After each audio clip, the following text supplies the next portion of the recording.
Muy buenos días, muy buenas tardes, muy buenas noches, dependiendo de la hora que nos sintonicen desde aquí, desde Conagopare Vive, el canal de la ruralidad. Hoy queremos conversar y compartir con ustedes información relevante desde el punto de vista de la existencia misma de los gobiernos parroquiales. Con carácter económico urgente, el presidente de la República, Daniel Noboa Sin, remitió a la Asamblea Nacional una propuesta de reforma al Código Orgánico de Ordenamiento Territorial, Autonomía y Descentralización, COTAP, con el objetivo de establecer mecanismos de control a los gobiernos autónomos descentralizados y imponer desde el punto de vista del Ejecutivo la distribución de los presupuestos que por ley le corresponden a estas instancias descentralizadas. En ese sentido, el proyecto establece, entre otros elementos, que los gobiernos parroquiales, los gobiernos municipales y los gobiernos provinciales destinen el 30% de su presupuesto para gasto corriente, que tiene que ver con el asunto del pago de sueldos, salarios, tiene que ver con el pago de todo lo que concierne a los servicios permanentes y a los gastos permanentes que ocasiona una institución. Y el 70% tiene que ser invertido en gasto, valga la redundancia, en gasto de inversión, pero específicamente en obras de infraestructura en los territorios. Eso violenta las normas constitucionales y legales que establecen, primero, la autonomía de los gobiernos autónomos descentralizados. Segundo, menoscaba la posibilidad de poder atender con proyectos sociales a nuestras comunidades. En el caso concreto de los gobiernos parroquiales rurales de la provincia del Oro, sí nos preocupa como el que más, pues al nosotros tener unos recursos sumamente pequeños en cada uno de los gobiernos parroquiales, esta distribución vendría a socavar la propia existencia de los gobiernos parroquiales. Me explico en términos generales, pero en el caso concreto, para poner un ejemplo de por medio, el gobierno autónomo descentralizado parroquial rural de Cordoncillo tiene un presupuesto anual de $128,000. De esos $128,000, según la premisa del gobierno y según la propuesta de reforma del COTAP, específicamente $38,000 serían destinados para gasto corriente. ¿Esto qué implicaría? Que en la práctica tendríamos problemas para el financiamiento del pago de sueldos y salarios de un personal básico. Entiéndanse que los gobiernos parroquiales, al ser instancias pequeñas, nuestro personal es sumamente pequeño. Tenemos 5 miembros del gobierno parroquial, el presidente, 4 vocales y la compañera o compañero secretario o secretaria tesorera. En esa línea, para poder mantener este equipo básico, yo necesitaría como institución alrededor de $40,000, es decir, pagando el salario básico. Eso implica que ya he superado más del 30% que me establece esta reforma al COTAP.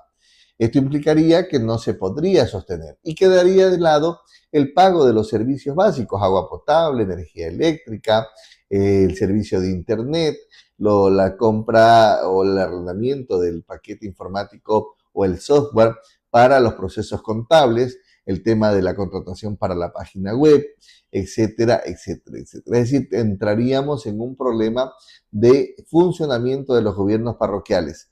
Frente a esta situación, hay otra particularidad. Entonces, entendemos que al momento, según el ejemplo que hemos puesto del GAD parroquial de Cordoncillo, no tendríamos la capacidad para sostener al personal mínimo con el que hoy nosotros contamos. Todo esto implica que también se rompen normativas jurídicas. Entenderán ustedes que nosotros, los gobiernos parroquiales, tenemos la disposición de que de nuestro presupuesto total el 10% se deje para atención a grupos vulnerables.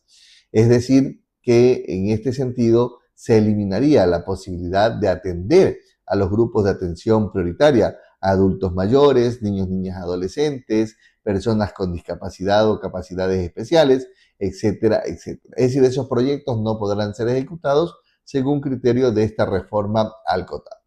Por lo tanto, se estaría vulnerando el derecho de la ciudadanía a tener acceso a servicios de calidad y oportunos y sobre todo pertinentes en las realidades que tenemos en cada uno de los territorios. Por eso concebimos que esta propuesta es una propuesta que no está bien sustentada, que no está bien argumentada desde el punto de vista de la realidad de cada gobierno parroquial.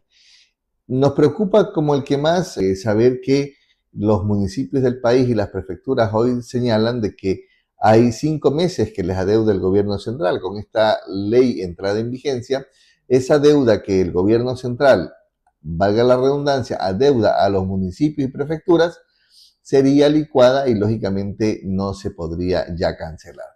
En contralínea, establecen de que si no se cumpliere con la disposición del 3070, una vez que entrará en vigencia, será el Ministerio de Finanzas el organismo que establezca la reducción de los presupuestos de los gobiernos autónomos, en este caso los gobiernos parroquiales. Es decir, el Ministerio de Finanzas se convertiría en una instancia de control, en una instancia se convertiría en juez y parte de un mecanismo de control y sometimiento político a los gobiernos autónomos, descentralizado en este caso particular de los gobiernos parroquiales. Cosa que es inconstitucional porque la existencia misma de los gobiernos parroquiales es una medida coercitiva por parte del gobierno central hacia los gobiernos parroquiales. Eso significaría también romper el orden constitucional desde el punto de vista de que no es voluntad de ningún gobierno de turno la entrega de los recursos a los gobiernos autónomos descentralizados, sino que es un mandato constitucional que el Estado como tal tiene que proveerle los recursos necesarios a las prefecturas, a los municipios, en este caso particular, a los gobiernos parroquiales. Si eso entra en vigencia, significaría que tendríamos graves consecuencias en el trabajo de la ruralidad. En ese marco, los gobiernos autónomos descentralizados, el día 5 de febrero del 2026, el día de ayer, se desarrolló una magna asamblea que concitó la presencia de los presidentes y delegados de los 50 gobiernos autónomos. Entre otros elementos que salieron como parte de las resoluciones fue exigir de manera inmediata el archivo de esta ley que lamentablemente atenta a la existencia propia de los gobiernos parroquiales. En esa misma línea también hemos expresado la preocupación y el exhorto a la Asamblea Nacional para que juegue un papel en defensa de la ruralidad. Y en el caso particular de la provincia del Oro hemos hecho un llamado a los 6 señores asambleístas y señoras asambleístas que representan a la provincia del Oro en este organismo a que exijan y se pongan la camiseta también de la ruralidad y soliciten el archivo inmediato de esta ley que no trae nada bueno al desarrollo de la ruralidad. Por el contrario, traería trabas, traería inconsistencias y lógicamente la existencia misma de instancias que hemos luchado para existir como gobiernos autónomos descentralizados, parroquiales, rurales. Hoy la unidad está primando. El día de hoy se desarrolló el primer encuentro ya con los compañeros de las diferentes CONAGOPARES a nivel nacional, con la presencia del presidente Pavel Canto del CONAGOPARE Nacional, compañeros de Pichincha, de Loja, del Oro, de Azuay, de Morona, de Pastaza, de Zamora Chinchipe, de Los Ríos, del Guayas, de Santa Elena, de Manabí, etcétera, etcétera. Las 24 provincias unidas estamos resolviendo la necesidad de exigir el archivo inmediato. Pero como provincia del Oro ya estamos en la línea de exigir el archivo inmediato de esta nefasta propuesta de ley que atenta a los intereses no de una persona en la ruralidad, atenta a los intereses del campesinado, del asalariado agrícola, del hombre y mujer que vive en la parroquia rural. En esencia, consideramos que es importante entonces demostrar de que es necesario que se considere la particularidad de los gobiernos parroquiales. Allá el gobierno, si con los municipios puede llegar a acuerdos para controlar lo que hablan del despilfarro de los recursos. Para eso existe una instancia que se llama Contraloría General del Estado que debería cumplir el rol en favor de la ciudadanía y controlar que los recursos públicos sean bien invertidos.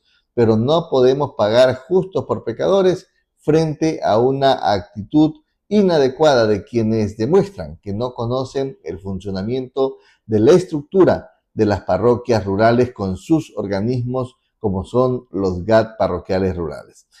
Esta es la primera parte del análisis que estamos desarrollando de esta ley, que en la práctica está afectando o afectaría a nuestros intereses como parroquias rurales, pero también este organismo, Conagopar El Oro, está desarrollando conversaciones con otros sectores y hasta el día miércoles de la próxima semana se tiene previsto realizar un Consejo Ejecutivo Nacional de Conagopare, donde se convoque a los 24 presidentes y el presidente nacional y este organismo resuelva ponerse a la cabeza en la lucha en defensa de las parroquias rurales. Es el único camino, las calles, la movilización, pero sobre todo la unidad, la organización de quienes hoy tienen la responsabilidad de defender a la ruralidad con sus organismos que tanto nos ha costado para ponerlos en el sitial que hoy se encuentra. Por lo tanto, queridos amigos y amigas, nosotros vamos a seguirles informando a detalle sobre estas particularidades y el día que se genere información esperamos poderla transmitir de manera inmediata. El próximo miércoles tenemos una asamblea a nivel de la provincia nuevamente porque la asamblea final declaró instalarse en sesión permanente hasta resolver el tema de esta nefasta ley que reforma al Código Orgánico de Autonomía y Descentralización, COTAP. En ese sentido, queridos amigos, les llamamos y les invitamos a mantener esa unidad de los sectores y los trabajadores del campo y sobre todo de la ruralidad, porque es necesario, es importante hoy defender cada uno de los gobiernos parroquiales, porque somos los gobiernos de cercanía, somos los gobiernos que estamos en territorio, somos los gobiernos que atendemos en primera instancia a nuestra población. En ese sentido, no me queda más que agradecerles y pedirles que se mantengan informados por nuestros canales oficiales, porque esto es Conagopare Vive. Somos gente sencilla haciendo grandes cosas desde la ruralidad.